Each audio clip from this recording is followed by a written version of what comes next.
안녕하세요. 다산에듀 교수 이창선입니다. 자, 이번 시간에는 이제 소방관계법규의 첫 번째 시간으로 바로 소방기본법에 대해서 같이 이제 공부해 보도록 하겠습니다. 자, 먼저 이제 소방기본법의 첫 번째 목적이 나옵니다. 이 소방기본법의 목적은 이제 시험에 상당히 자주 나오는 이제 그러한 내용 중에 하나죠. 그래서 여기서는 그 소방기본법의 목적 세 가지 정도를 암기를 해두셔야 됩니다. 그래서 화면에 보시는 것처럼 이렇게 이제 색깔로 이제 표시한 부분이 있죠. 이 표시한 부분을 이제 암기를 해주시면 되는데, 자, 첫 번째로 소방기본법의 목적으로는 이제 화재를 예방하거나 경계 그리고 진압하고 화재, 재난재해 그 밖에 위급한 상황에서의 구조, 구급 활동 등을 통해서 바로 국민의 생명 그리고 신체, 재산을 보호함으로써 공공의 안녕 및 질서 유지와 그리고 복리 증진에 이바지함을 목적으로 한다. 그래서 소방기본법의 목적 세 가지를 기억하셔야 됩니다. 그래서 화재를 예방, 경계하거나 진압, 그리고 국민의 생명, 신체 및 재산을 보호, 그리고 세 번째로 공공의 안녕 및 질서 유지와 복리 증진에 이바지한다. 그래서 세 가지 공부해 주시면 되겠습니다. 자, 다음 두 번째로 이제 소방기본법에 나와 있는 그 정의가 있는데, 이 정의가 상당히 중요해요. 이 정의를 일단 다른 법규를 이제 공부하실 때도 필요한 용어도 있지만 이 내용 자체가 그대로 시험에 출제가 되고 있기 때문에 정의에 해당하는 부분을 꼭 기억을 해두셔야 되겠습니다. 자, 첫 번째로 소방 대상물이 나오죠. 이제 소방 대상물의 그 종류를 기억하셔야 돼요. 소방 대상물에는 어떠한 것들이 있는지, 즉, 건축물, 우리가 이제 쉽게 볼 수 있는 일반 건축물 같은 경우도 소방 대상물이고요. 그리고 차량, 선박. 자, 이거 중요해요. 선박이 소방 대상물에 해당이 되는데, 자, 항해 중인 선박은 소방 대상물이 해당이 안 돼요. 그러니까 항구에 메어둔 것. 그러니까 항구에 정박해 있는 선박은 소방 대상물에 해당이 되지만 항해 중인 선박은 소방 대상물에서 제외가 된다는 거 꼭 기억을 하셔야 돼요. 자, 그리고 선박 건조 구조물, 산림, 그 밖에 인공 구조물 또는 물건 이러한 것들을 소방 대상물이라고 합니다. 그래서 소방 대상물에 어떠한 것들이 있는지 기억을 하셔야 됩니다.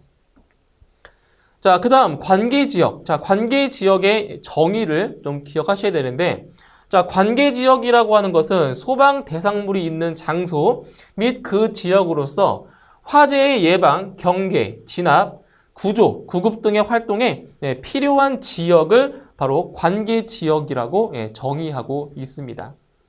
자, 그 다음, 자, 관계인. 자, 이제 소방 법규를 공부하시면서 이 관계인이라는 이 용어를 상당히 자주 보실 거예요. 그래서 관계인은 무엇을 이제 말하는 거냐? 관계인에는 총 세 가지, 세 가지의 인물들이 나와요. 그래서 관계인에는 자, 소유자, 관리자, 그리고 점유자 이렇게 세 가지가 있는데, 자, 먼저 소유자라고 하는 거는 말 그대로 그 건물을 소유하고 있는 사람, 즉 주인을 말하는 거겠죠. 주인, 그 건물의 주인. 그 다음에 관리자는 그 건물을 뭐 하는 사람? 관리하는 사람. 그렇죠? 그래서 남의 물건을 관리하는 사람으로서 그 건물의 경비, 그렇죠? 건물을 관리하는 사람. 자, 그 다음 점유자. 자, 점유자는 남의 건물을 뭐 한다? 점유하고 있는 사람, 즉 임대인. 그러니까 건물을 빌려서 쓰는 사람들이 있죠. 점유자. 그래서 그 건물의 세입자. 이렇게 세 명을 통틀어서 바로 관계인이라고 얘기를 합니다. 아시겠죠? 그래서 관계인에는 어떠한 것들이 있는지 소유자, 관리자, 점유자가 있다는 거 꼭 기억을 해주셔야 됩니다. 자, 그 다음 소방본부장 보세요. 소방본부장은 자, 시도에서 화재의 예방, 경계, 진압, 조사 및 구조, 구급 등의 업무를 담당하는 그 부서의 장이죠, 장. 그죠? 이것을 소방본부장이라고 합니다. 어디에서? 시도에서. 그러니까 시도라고 하는 거는 뭐가 있어요? 특별시, 광역시, 특별자치시, 그리고 특별자치도 이런 것들이 있죠. 그죠? 그 시도에서 그 소방 업무를 담당하고 있는 그 부서의 장을 소방본부장이라고 합니다. 자, 그리고 이제 소방대. 자, 소방대도 지금 소방대에 이루고 있는 그 구성원이 자, 세 가지 분류가 있어요. 그래서 소방대의 구성은 소방 공무원 있죠. 뭐 공무원 시험 봐서 되는 사람들이잖아요. 소방 공무원, 그다음 의무 소방원. 의무 소방원은 이제 그 군대를 안 가고 대신 그 병역을 하는 의무 소방원이 있죠. 그다음에 의용 소방대원. 이렇게 해서 요 세 가지를 통틀어서 소방대라고 합니다. 그래서 이 소방대를 구성하고 있는 이 사람들을 암기를 해주셔야 되겠습니다.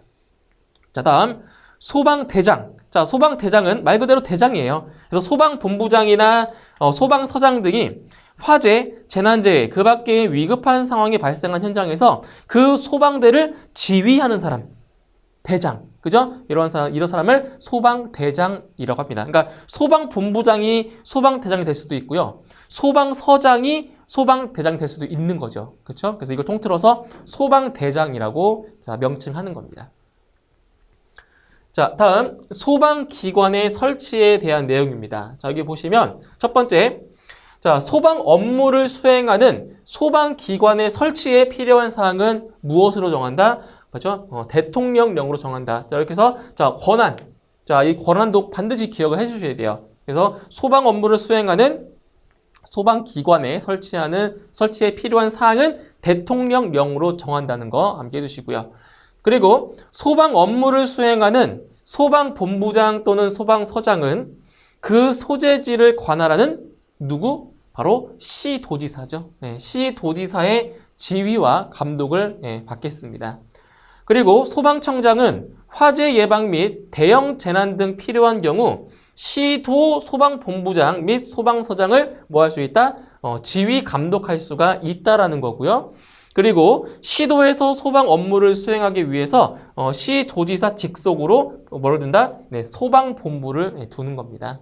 이런 경우는 바로 대통령령 기억해 두시고요. 그리고 소방본부장 또는 소방서장은 시도지사의 지휘와 감독을 받는다라는 거 기억해 두시면 되겠습니다. 자, 다음 119 종합상황실의 설치와 운영에 관한 사항입니다. 자, 여기에서는 어떤 내용을 보셔야 되냐면 소방청장, 그러니까 소방청장이 제일 높은 사람이죠. 일에서는 소방청장, 소방본부장 또는 소방서장은 화재, 재난재해, 그 밖에 구조, 구급이 필요한 상황이 발생하였을 때 신속한 소방활동을 위한 정보의 수집, 분석과 판단, 전파, 상황 관리, 현장 주의 및 조정 통제 등의 업무를 수행하기 위해서 바로 119 종합상황실을 설치 운영해야 한다는 거죠. 그죠? 119 종합상황실. 자, 이때 119 종합상황실의 설치 운영에 필요한 사항은 바로 행정안전부령으로 정한다. 이것도 암기해 두셔야 됩니다. 그래서 119 종합상황실의 설치와 운영에 필요한 사항은 행정안전부령으로 정한다는 거 기억해 두시면 되겠습니다. 자, 다음 소방기술민원센터의 설치 운영. 자, 이거는 이번에 새로 신설된 그러한 내용입니다. 이것도 시험에 나올 수 있기 때문에 소개를 드릴게요. 자, 소방기술민원센터의 설치 운영. 그래서 소방청장 또는 소방본부장은 소방시설, 소방공사 및 위험물 안전관리 등과 관련된 법령 해석 등의 임원을 종합적으로 접수하여 처리할 수 있는 기구, 그것이 바로 뭐예요? 소방기술 민원센터라고 하는 겁니다. 이런 기구를. 그래서 소방기술 민원센터를 설치, 운영할 수가 있다라는 거고요.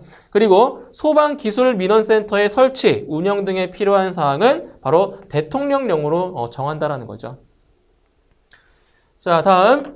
이 내용은 이제 시험에 자주 나오는 겁니다. 소방박물관 등의 설립과 운영에 대한 사항이에요. 자, 여기에서는 소방박물관과 소방체험관을 잘 구분하셔야 돼요. 그래서 먼저 소방박물관을 설명을 드리면 소방박물관은 소방의 역사와 안전문화를 발전시키고 국민의 안전의식을 높이기 위해서 설립된 박물관, 그러니까 역사박물관처럼 이러한 소방박물관이 있다라는 거예요.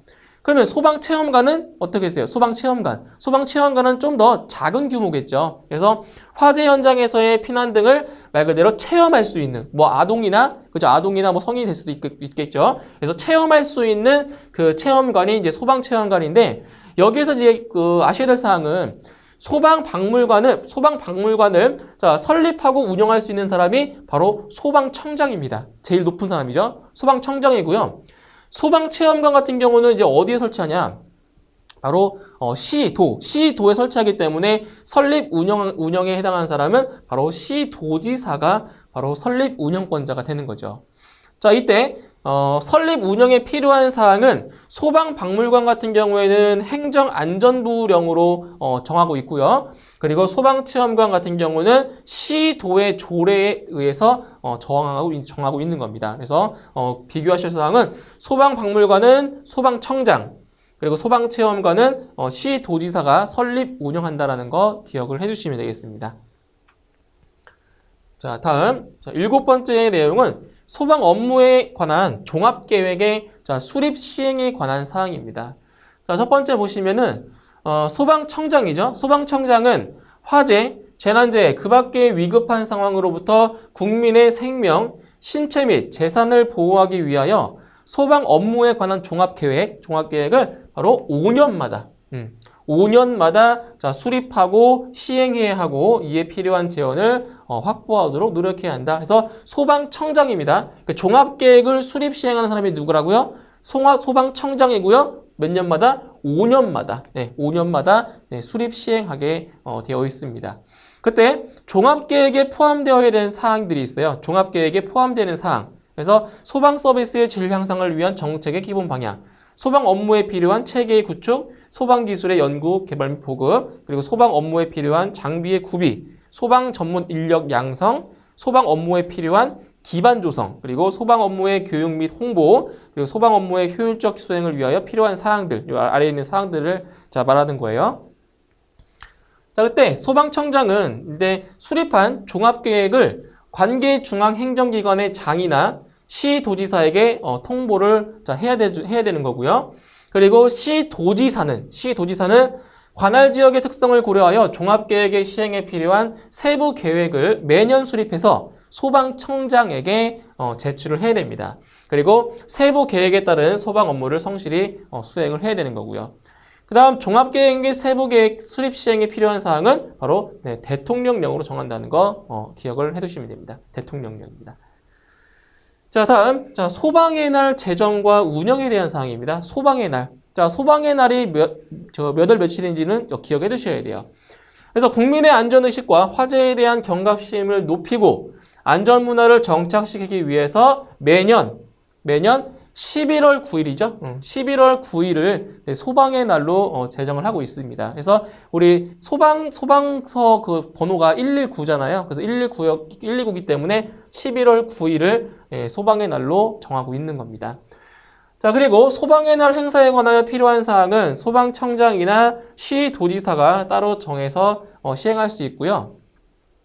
그리고 이제 소방청장은 이제 다음에 해당하는 사람을 명예직 소방대원으로, 명예직 소방대원으로 위촉할 수가 있다는 거예요. 자, 첫 번째로는 의사상자로서 다음에 해당하는 사람. 그러니까 이런 경우는 그 소방 활동을 하면서 이제 다치거나 뭐 사망한 사람들이 있을 거 아니에요, 그죠? 그러한 사람들을 이제 명예직 소방대원으로 위촉할 수가 있다는 거고요. 그리고 시험에 나왔던 건 이거죠. 소방 행정 발전에 공로가 있다고 인정되는 사람, 그죠? 소방 행정 발전에 공로가 있다고 인정되는 사람도 바로 명예직 소방대원으로 위촉될 수가 있다라는 겁니다. 자, 다음 소방력의 이제 기준에 대한 사항입니다. 소방력의 기준. 자, 먼저 소방력이라고 하는 것이 무엇이냐? 소방력이라고 하는 것은 소방기관이 소방 업무를 수행하는 데에 필요한 인력, 사람이죠, 그렇죠? 인력과 장비를 통틀어서 소방력이라고 합니다. 소방력. 그러니까 요게 이 력자가 힘력자입니다. 힘입니다. 힘. 그죠? 그래서 소방 업무를 수행하는 데에 필요한 인력과 장비를 소방력이라고 하는데 이 소방력에 관한 기준은 바로 행정안전부령으로 정한다는 겁니다. 행정안전부령으로 정하고요. 그리고 시도지사. 시도지사는 소방력의 기준에 따라 관할 구역의 소방력을 확충하기 위하여 필요한 계획을 수립하고 바로 시행을 해야 된다는 거죠. 그리고 소방자동차 등 소방장비의 분류, 표준화와 그 관리에 필요한 사항은 소방장비관리법에서 정한다. 그래서 중요한 것은 뭐냐? 소방력에 관한 기준은 행정안전부령으로 정하고 있고요. 그리고 시도지사는 바로 소방력을 확충하기 위해서 필요한 계획을 수립하고 시행을 해야 된다는 거 정도 기억하시면 돼요.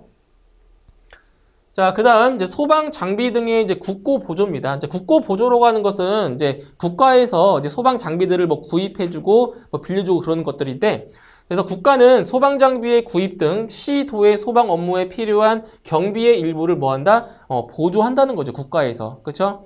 그래서 보조 대상 사업의 범위와 기준 보조율은 무엇으로 정한다? 그렇죠? 대통령령으로 정한다는 거죠. 그래서 보조 대상 사업의 범위와 기준 보조율은 대통령령으로 정한다. 이것도 암기를 하셔야 되겠습니다.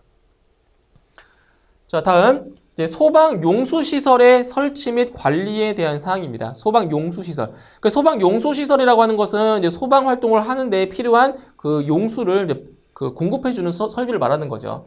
그래서 시도지사는 소방 활동에 필요한 소화전, 급수탑, 저수조 이 세 가지를 통틀어서 바로 소화용수 시설이라고 하는 거예요. 그래서 소화용수 시설의 종류 요 세 가지를 기억하셔야 돼요. 소화전, 급수탑, 저수조 이게 소화용수 시설입니다. 그래서 시도지사가 바로 소화용수 시설을 설치하고 유지 관리하는 거예요. 기억해두세요. 시도지사가 소화용수 시설을 설치하고 유지 관리합니다. 자, 다음 수도법에 따라 소화전을 설치하는 일반 수도 사업자는 관할 소방서장과 사전 협의를 거친 후 소화전을 설치해야 하며 설치 사실을 관할 소방서장에게 통지하고 그 소화전을 유지 관리한다. 잘 보세요. 소화용수시설은 시도지사가 어떻게 한다고요? 자, 설치하고 유지 관리를 해야 돼요. 자, 그런데 자, 단 제외사항이죠. 수도법에 따라서 소화전을 설치하는 경우에는 시도지사가 유지 관리 안 한다고요. 아시겠죠? 수도법에 따라서 소화전을 설치하는 경우는 제외가 되는 거예요. 자, 그 다음 시도지사는 소방자동차의 진입이 곤란한 지역 등 화재 발생 시에 초기 대응이 필요한 지역으로서 대통령령이 정하는 지역에 소방 호스 또는 호스릴 등을 소방용수시설에 연결하여 화재를 진압하는 시설이나 장치. 자, 이걸 뭐라고 해요? 비상소화장치라고 합니다. 이것을 비상소화장치를 설치하고 유지 관리할 수가 있어야 됩니다. 그리고 여기서 소방용수시설과 비상소화장치의 설치 기준은 무엇으로 정한다? 행정안전부령으로 정한다는 것도 기억을 하셔야 되겠습니다. 행정안전부령이에요. 자, 다음 소방 업무의 응원입니다. 그러니까 소방 업무의 응원이라고 하는 거는 이제 주변 시도에서 그러니까 인력이나 장비를 이제 보조하는 거죠. 그죠? 보조. 그래서 소방본부장 또는 소방서장입니다. 그래서 소방 업무의 응원을 하는 사람이 누구라고요? 소방본부장 또는 소방서장이죠. 그래서 소방활동을 할 때 긴급한 경우에는 이웃한 소방본부장 또는 소방서장에게 소방 업무의 응원을 요청할 수가 있다라는 거죠. 그러니까 도와달라는 거예요. 여기 이웃하고 있는 그 시도에서의 그 인력과 장비를 좀 이용한다는 거죠. 그래서 시도지사는 소방 업무의 응원을 요청하는 경우를 대비하여 출동 대상 지역 및 규모와 필요한 경비의 부담 등에 관하여 필요한 사항을 행정안전부령으로 정하는 바에 따라 이웃하는 시도지사와 그죠? 이웃하는 시도지사와 협의하여 미리 자 규약으로 정해야 된다. 그래서 소방 업무의 응원은 누가 한다고요? 소방본부장 또는 소방서장이 한다라는 거 기억을 해두시면 되겠습니다. 자, 다음 내용으로는 이제 화재의 예방 조치에 대한 사항입니다. 자, 화재가 발생하지 않게 하기 위해서 예방 조치에 대한 사항인데, 자, 또 나오죠. 소방본부장 또는 소방서장은 이러한 그 권한을 가진 사람들을 꼭 기억하셔야 돼요. 소방본부장 또는 소방서장은 화재의 예방상 위험하다고 인정되는 행위를 하는 사람이나 소방활동에 지장이 있다고 인정되는 물건의 소유자, 관리자 또는 점유자. 이게 누구예요? 바로 관계인이죠, 관계인. 그죠? 관계인에게 자, 다음의 명령을 할 수가 있다는 겁니다. 누가요? 소방본부장 또는 소방서장이 관계인에게 이러한 명령을 할 수가 있다고요. 자, 어떤 내용들이냐? 자, 불장난, 모닥불, 흡연, 화기 취급, 풍등 등 소형 열기구 날리기, 그 밖에 화재 예방상 위험하다고 인정되는 행위의 금지 또는 제한을 명령할 수 있고요. 그리고 타고 남은 불 또는 화기가 있을 우려가 있는 재처리, 그리고 함부로 버려두거나 그냥 둔 위험물, 그 밖에 불에 탈 수 있는 물건을 옮기거나 치우게 하는 등의 조치를 명할 수 있다는 겁니다. 누가요? 소방본부장 또는 소방서장이 관계인에게 이러한 세 가지의 명령을 할 수가 있다는 겁니다. 자, 다음 소방본부장 또는 소방서장은 그 위험물 또는 물건의 관계인이죠. 관계인. 자, 관계인의 주소와 성명을 알 수가 없어서 필요한 명령을 할 수 없을 때에는 어떻게 한다?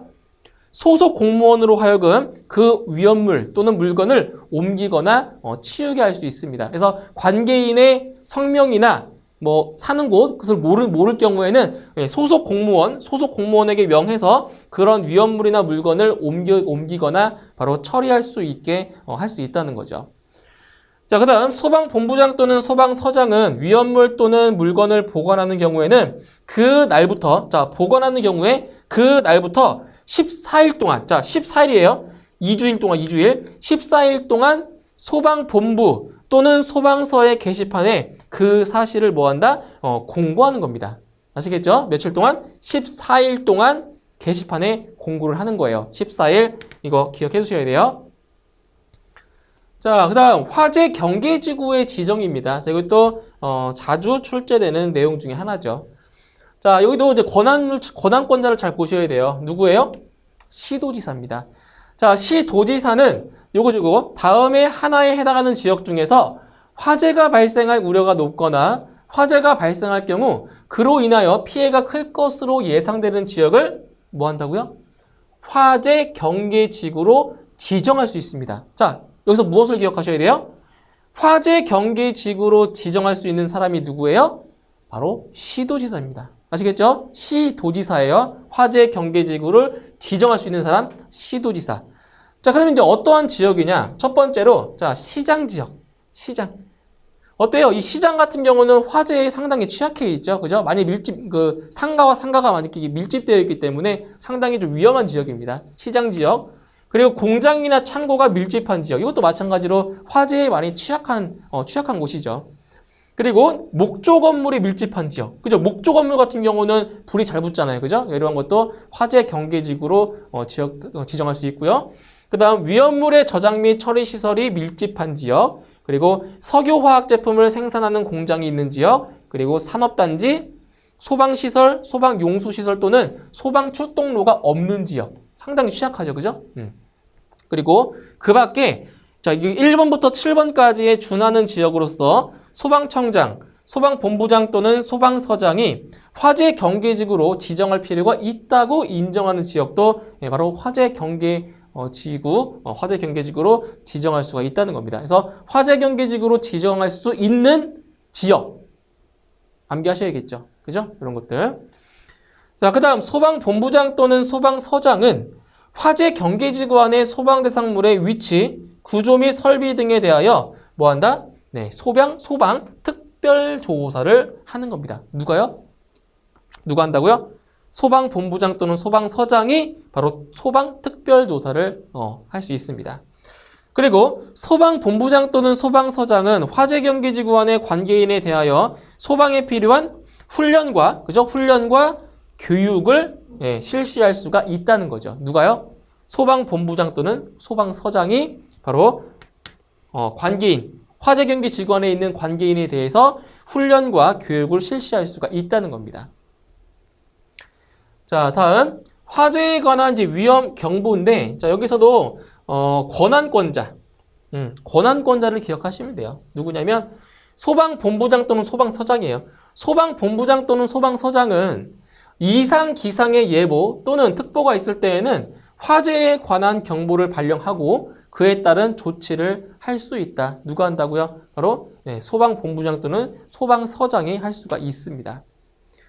자, 다음 불을 사용하는 설비 등의 관리와 특수가연물의 저장 취급에 대한 사항입니다. 자, 여기 보시면 자, 보일러, 난로, 건조 설비, 가스 전기 시설, 그 밖에 화재가 발생할 우려가 있는 설비 또는 기구 등의 위치, 구조 및 관리와 화재 예방을 위하여 불을 사용할 때에 지켜야 되는 사항. 자, 불을 사용할 때에 지켜야 되는 사항은 무엇으로 정한다? 바로 대통령령으로 정한다는 겁니다. 아시겠죠? 불을 사용할 때에 지켜야 되는 사항은 대통령령으로 정하고요. 그리고 화재가 발생하는 경우 불길이 빠르게 번지는 고무류, 면화류, 석탄 및 목탄 등의 특수가연물, 이런 거죠. 화재가 발생하는 경우에 불길이 빠르게 번지는 그러한 물질들, 물건들, 그런 것을 특수가연물이라고 해요. 특수가연물의 저장 및 취급 기준은 무엇을 정한다? 대통령령으로 정한다. 이것도 중요한 내용입니다. 아시겠죠? 특수 가연물의 저장 및 취급 기준은 대통령령으로 정한다. 네, 중요한 거예요. 자, 다음 소방 활동에 대한 사항입니다. 여기도 권한권자가 중요하겠죠. 권한권자. 소방청장, 소방본부장 또는 소방서장은 그죠? 권한권자 상당히 중요해요. 화재, 재난재해, 그 밖의 위급한 상황이 발생하였을 때에는 소방대를 현장에 신속하게 출동시켜 화재 진압과 인명구조, 구급 등 소방에 필요한 활동, 이거죠. 자, 소방대를 현장에 신속하게 출동시켜 화재 진압과 인명구조, 구급 등 소방에 필요한 활동을 소방활동이라고 해요. 소방활동. 이 소방활동을 하게 해야 된다는 거죠. 누가요? 소방청장, 소방본부장 또는 소방서장이 이렇게 할 수 있다는 겁니다. 그리고 누구든지 정당한 사유 없이 출동한 소방대의 소방활동을 방해해서는 아니 된다. 그죠? 이런 사항도 알고 계시면 되고요. 자, 그 다음, 생활안전활동에 대한 사항입니다.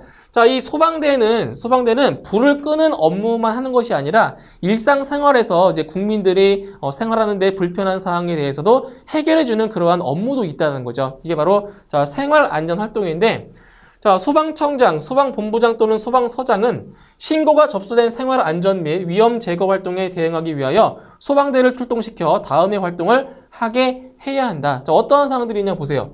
자, 붕괴나 낙하 등이 우려되는 고드름, 나무, 위험 구조물 등의 제거 활동. 그죠? 이런 것도 다 소방대원들이 할 수 있다는 거지. 이런 업무들을. 그리고 위해 동물, 벌 등의 포획 및 퇴치 활동. 뭐 뱀이 나타나거나 이제 위험한 벌이 나타났을 때 그걸 퇴치하는 그런 활동. 그런 것도 다 생활안전 활동이 된다는 거죠.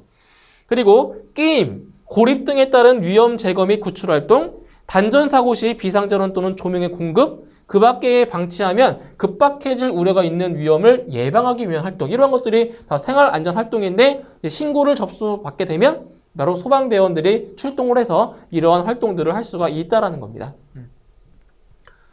자, 다음 소방대원의 소방교육 훈련에 대한 사항입니다. 자, 여기도 권한권자를 보셔야 돼요. 자, 소방청장, 소방본부장 또는 소방서장은 소방 업무를 전문적이고 효과적으로 수행하기 위하여 소방대원에게 필요한 교육과 훈련을 실시를 해줘야 돼요. 누가요? 소방청장, 소방본부장 또는 소방서장이 바로 소방대원에게 필요한 교육과 훈련을 실시를 한다는 겁니다. 그때 교육훈련의 종류 및 대상자, 그 밖에 교육훈련의 실시에 필요한 사항은 무엇으로 정한다? 행정안전부령으로 정한다는 겁니다. 행정안전부령으로 정합니다. 자, 다음 소방안전교육사에 대한 내용입니다. 소방안전교육사. 그러니까 소방안전에 대한 그 교육을 하는 사람을 말하는 거겠죠. 그죠? 그래서 소방청장은 소방안전교육을 위해서 누가 실시하는 소방청장이 실시하는 시험에 합격한 사람에게 소방안전교육사 그 자격을 부여한다는 거죠. 자, 누가 실시한다고요?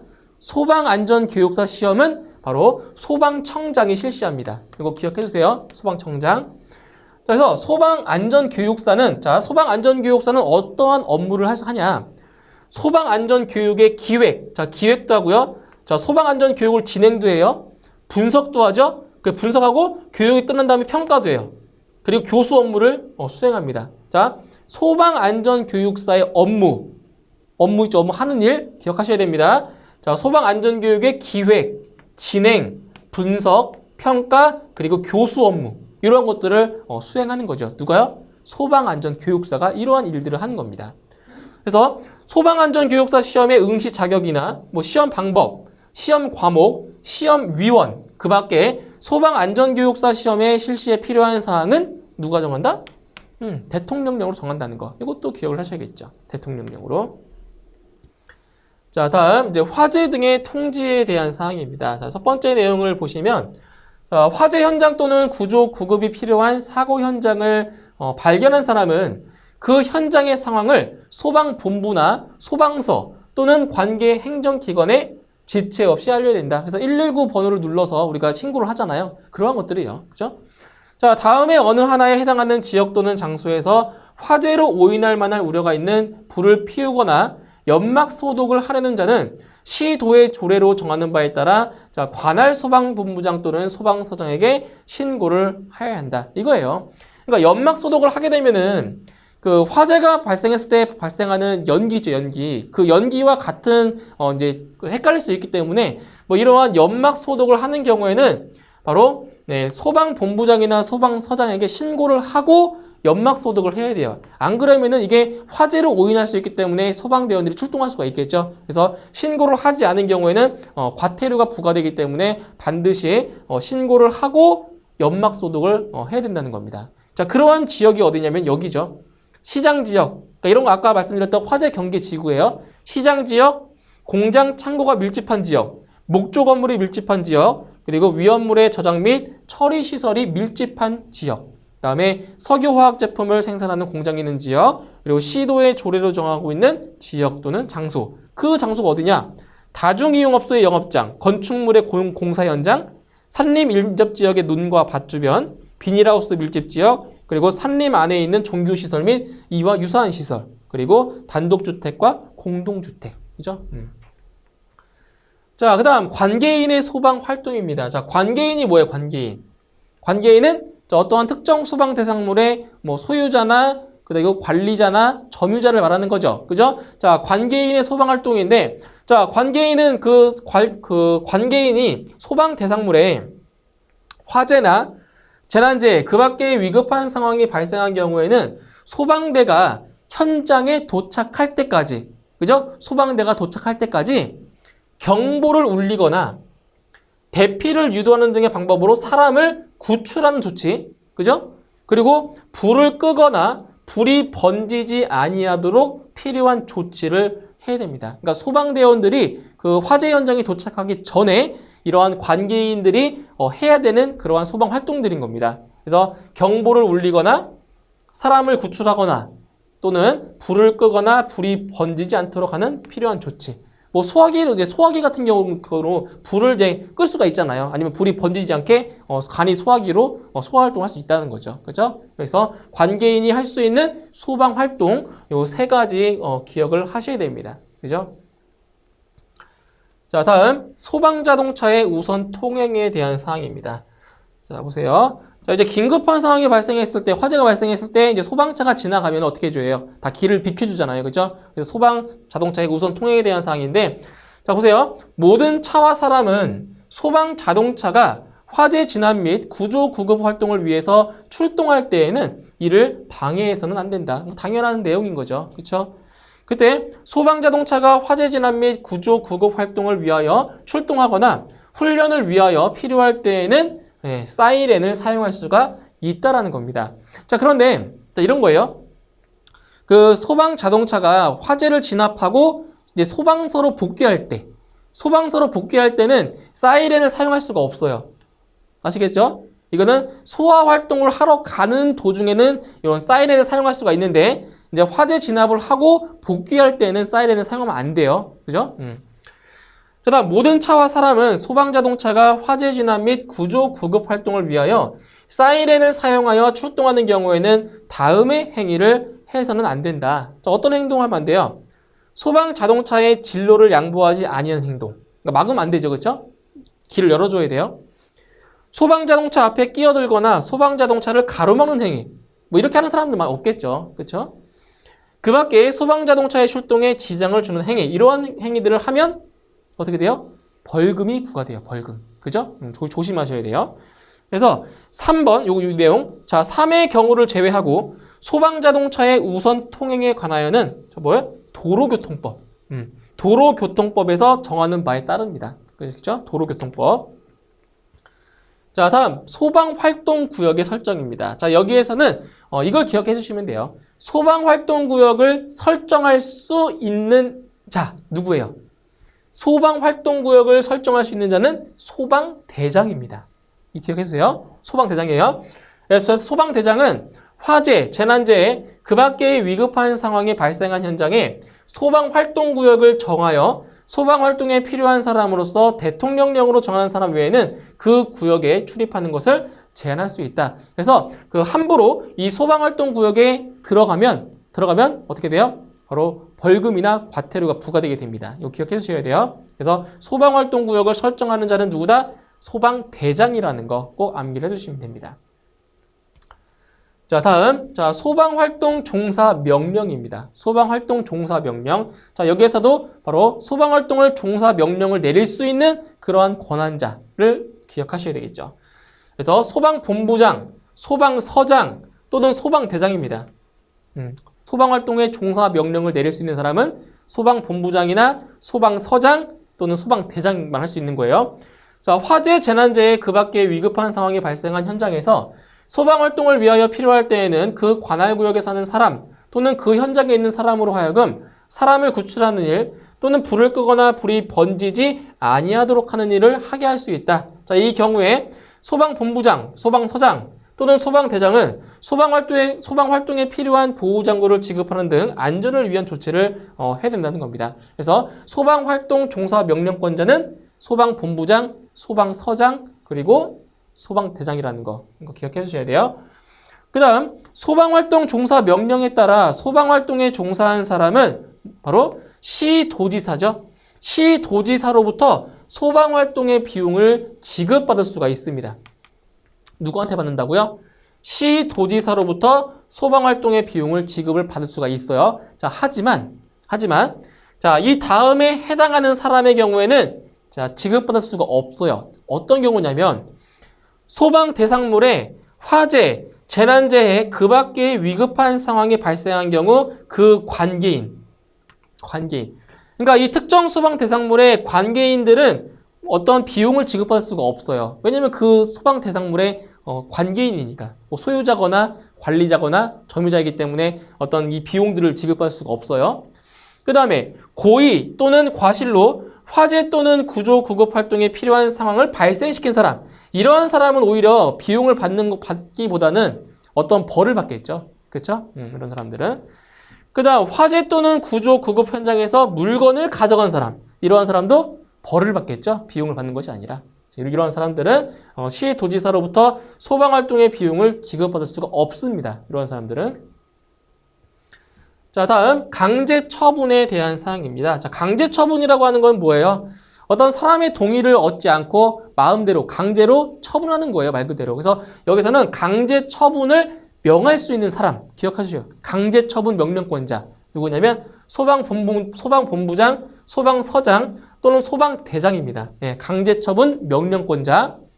자, 사람을 구출하거나 불이 번지는 것을 막기 위하여 필요한 때에는 화재가 발생하거나 불이 번질 우려가 있는 소방 대상물 및 토지를 일시적으로 사용하거나 그 사용의 제한 또는 소방 활동에 필요한 처분을 할 수가 있다라는 거죠. 자, 이런 거예요.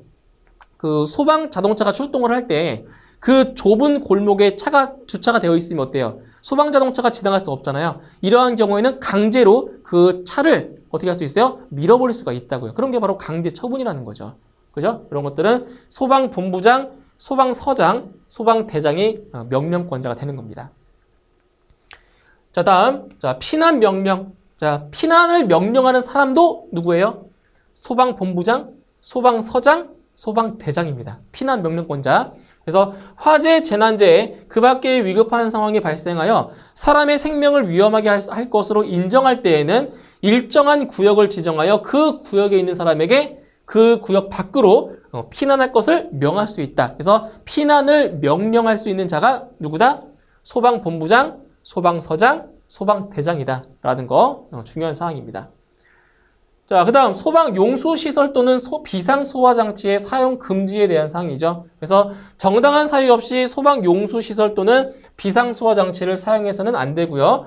그리고 정당한 사유 없이 손상, 파괴, 철거 또는 그 밖의 방법으로 소방용수시설 또는 비상소화장치의 효용을 해치는 행위, 그리고 소방용수시설 또는 비상소화장치의 정당한 사용을 방해하는 행위, 이러한 행위를 하게 되면 바로 벌금이나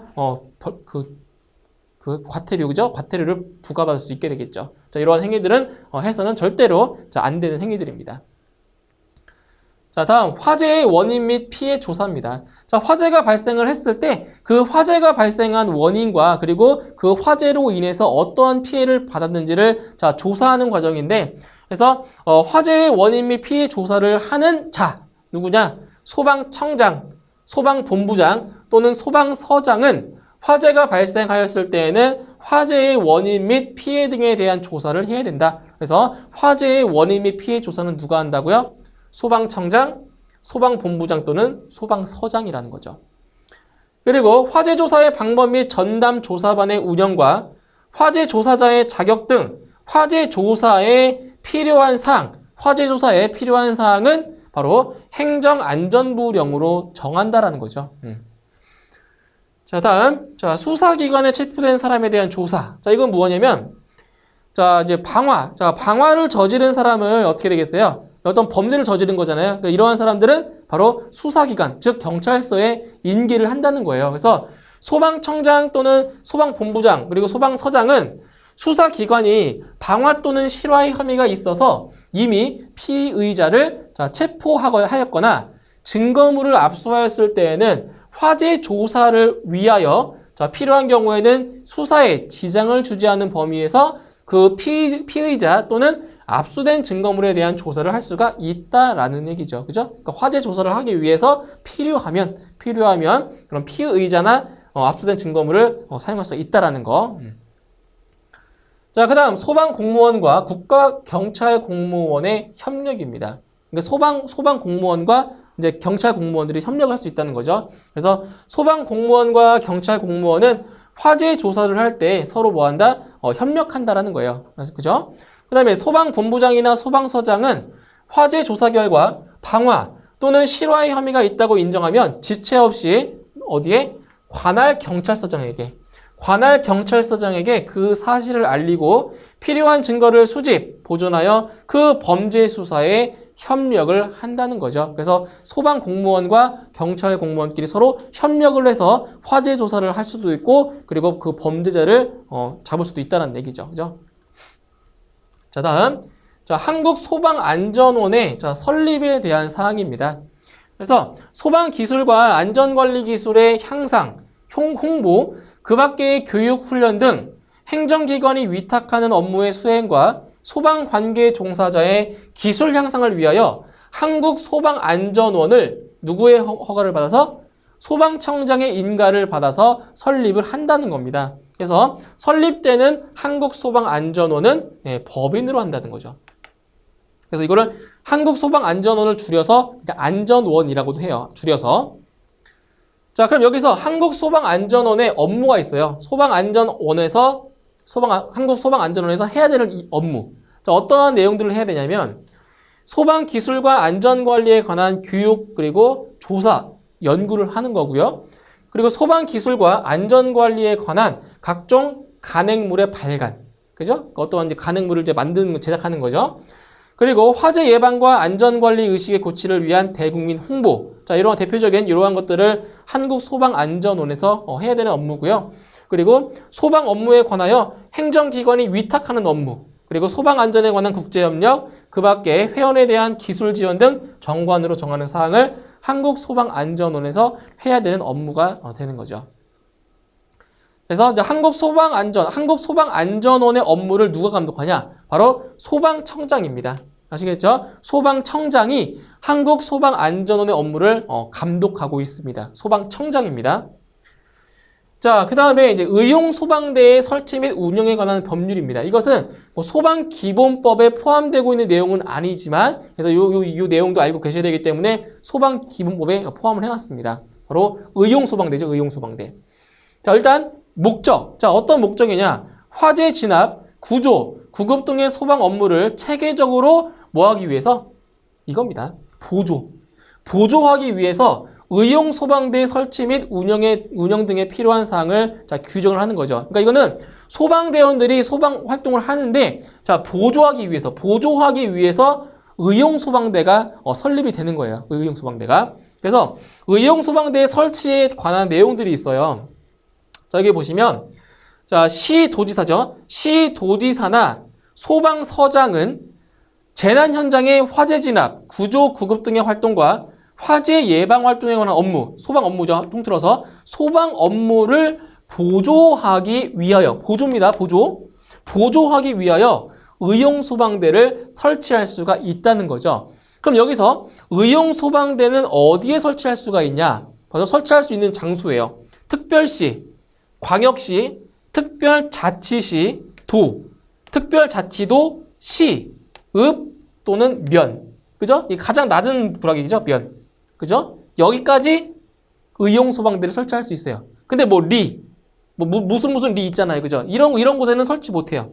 면에는 설치할 수 있어요, 면. 그죠? 그래서 의용소방대를 설치할 수 있는 그 곳도 암기해 주셔야 됩니다, 이거.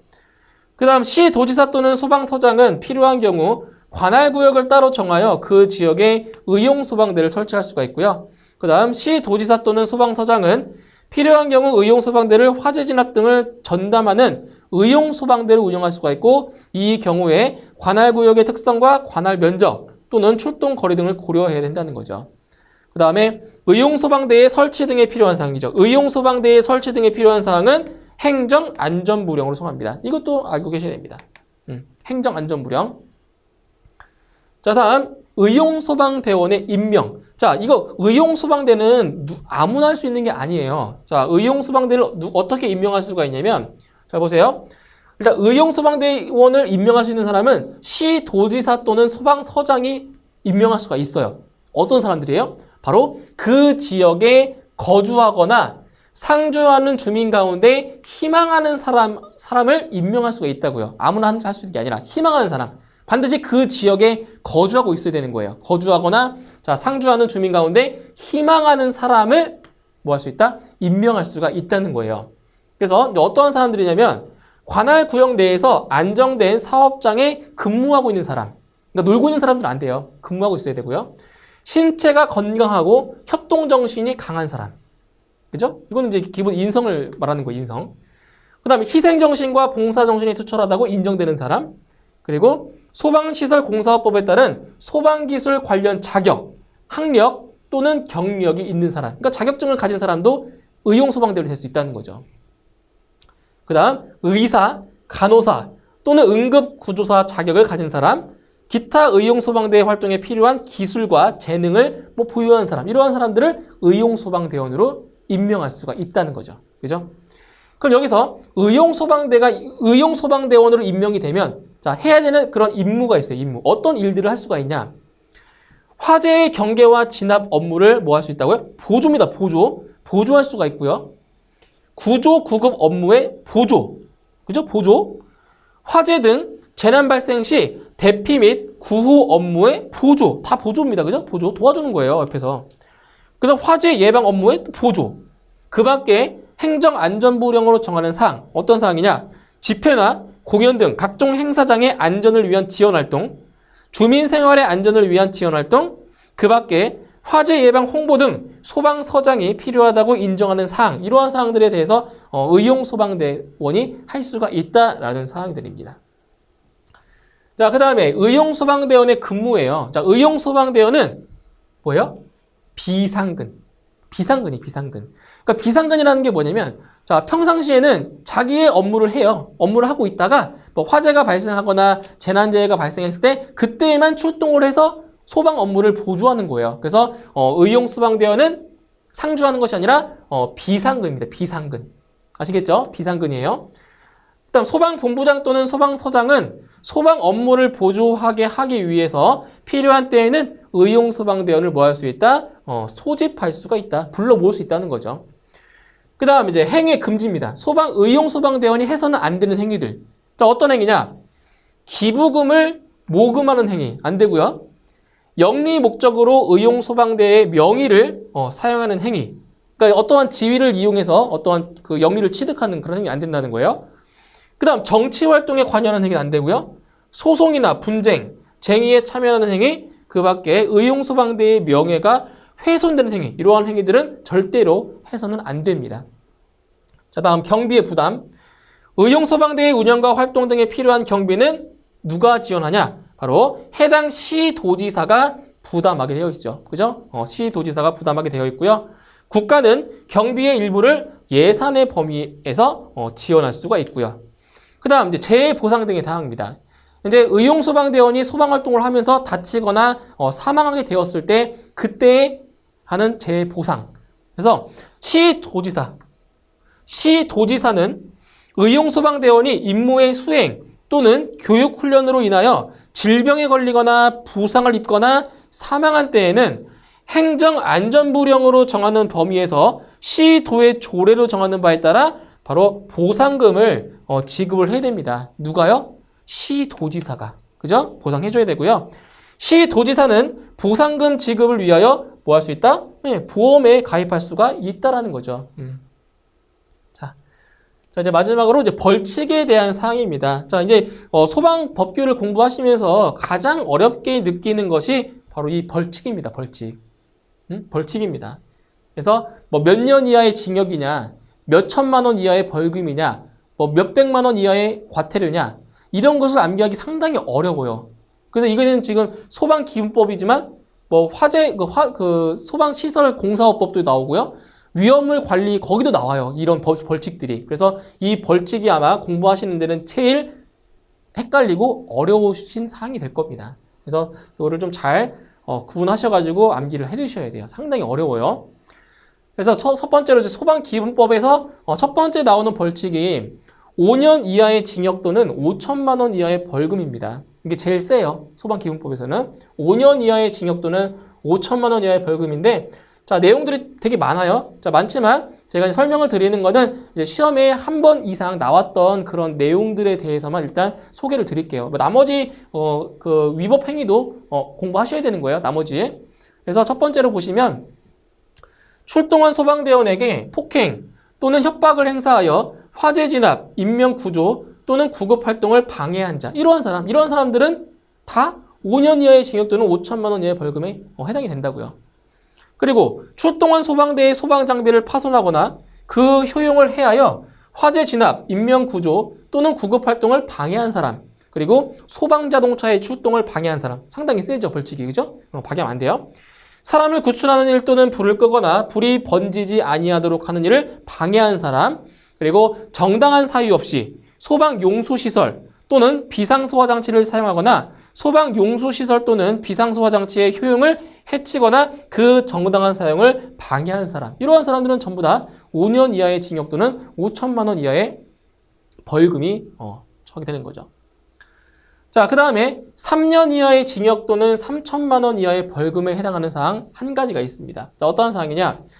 사람을 구출하거나 불이 번지는 것을 막기 위하여 자, 필요한 때에는 화재가 발생하거나 불이 번질 우려가 있는 소방 대상물 및 토지를 일시적으로 사용하거나 그 사용의 제한 또는 소방활동에 필요한 처분. 이게 뭐예요? 바로 강제 처분이에요. 강제 처분. 이 강제 처분을 방해한 자 또는 정당한 사유 없이 그 처분에 따르지 아니한 사람.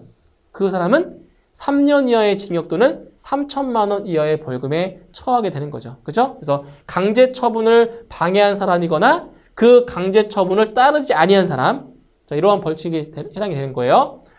자, 그 다음에 300만 원 이하의 벌금입니다. 300만 원 이하의 벌금. 자, 첫 번째 보시면 주차 또는 정차된 차량 및 물건 등의 처분을 방해한 자 또는 정당한 사유 없이 그 처분에 따르지 아니한 자.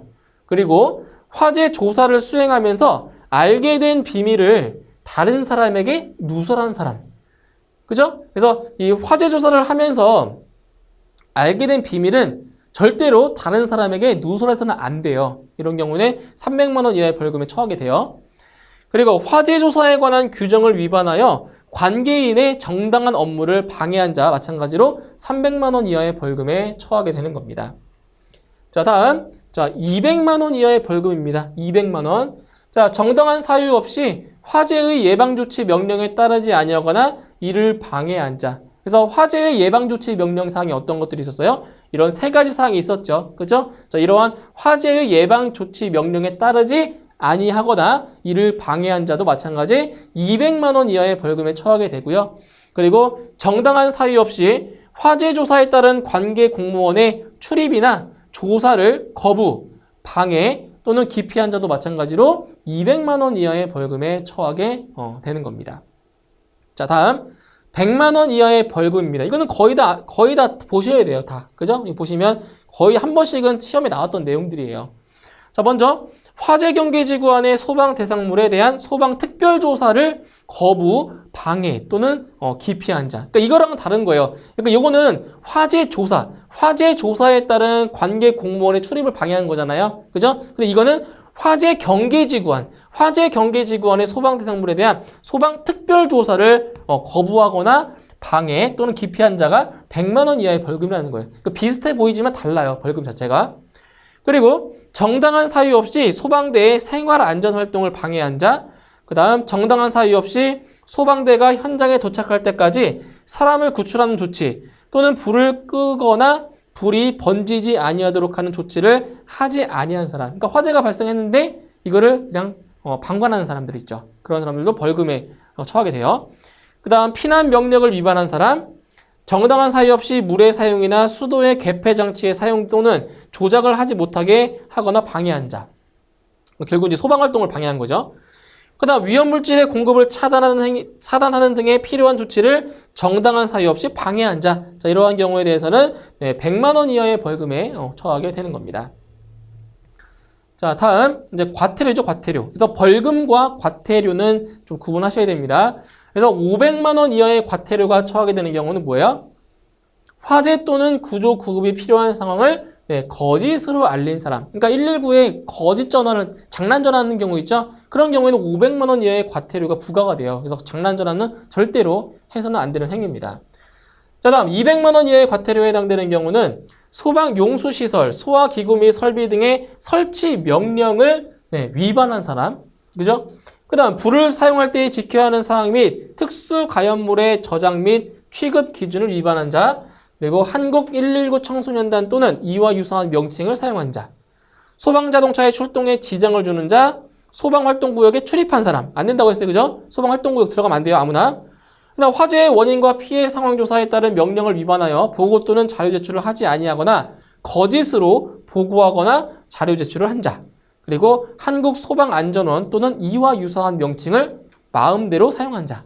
그죠? 이러한 경우에는 200만 원 이하의 과태료가 부과됩니다. 자, 다음 100만 원 이하의 과태료예요. 자, 전용구역에, 그러니까 소방차 전용구역 말하는 거죠. 소방차 전용구역에 차를 주차하거나 전용구역의 진입을 가로막는 등의 방해 행위를 한 자는 100만 원 이하의 과태료가 부과됩니다. 그래서 여러분들 사시는 아파트 같은 경우도 보시면 그 소방차의 전용구역이 있어요. 이게 색칠하는 거 있잖아요. 표시하는 거. 거기에다가는 주차하면 안 되는 거죠. 그런 경우에는 100만 원 이하의 과태료가 부과가 돼요. 절대 해서는 안 돼요. 자, 그 다음 마지막으로 20만 원 이하의 과태료입니다. 자, 이거 아까도 설명드렸던 건데 화재 경계지구에서 화재로 오인할 만한 불을 피우거나 연막 소독에 따른 신고를 하지 않고 소방자동차를 출동하게 한 자, 이런 자는 20만 원 이하의 과태료가 부과돼요. 그러니까 화재 경계지구에서 불을 피워도 돼요. 연막 소독도 해도 돼요. 그런데 신고를 하지 않고 이런 행위를 하면 과태료 부과된다고요. 반드시 신고를 하고 나서 이런 행위들을 해야 돼요. 그러니까 소방자동차가 엉뚱하게 출동하게 되잖아요. 그죠? 20만 원 이하의 과태료가 부과가 됩니다. 그리고 과태료는 조례로 정하는 바에 따라 관할 소방본부장 또는 소방서장이 뭐한다? 부과하고 징수합니다. 건다는 거죠. 누가요? 과태료는 소방본부장이나 소방서장이 부과하고 그 부과한 금액을 징수합니다. 아시겠죠? 누가요? 소방본부장, 소방서장.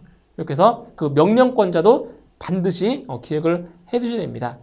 자, 여기까지 해서 소방기본법에 대한 사항을 같이 공부를 해봤고요. 저는 다음 시간에 소방기본법 시행령에 대해서 다시 같이 공부해 보도록 하겠습니다. 예, 수고하셨습니다.